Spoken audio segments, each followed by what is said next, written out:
అల్లూరు జిల్లా చింతూరు ఏజెన్సీలోని కోనవరం వీఆర్పురం ఏటపాక మండలాల్లో ఉదయం నుంచి కురుస్తున్న వర్షం కారణంగా జనజీవనం పూర్తిగా స్తంభించింది. అన్నవరం వాగు పొంగడంతో వంతెనపై నుంచి వరద నీరు ఉధృతంగా ప్రవహిస్తోంది. దీంతో గిరిజన గ్రామాలకు మండల కేంద్రానికి రాకపోకలు నిలిచిపోయాయి.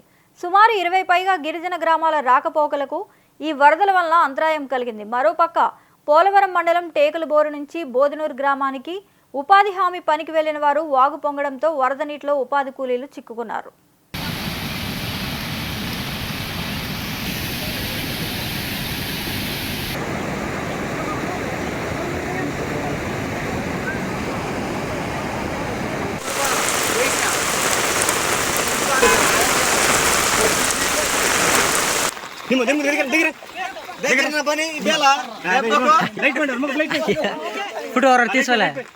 మరిన్ని అప్డేట్స్ కోసం please subscribe our channel VST news.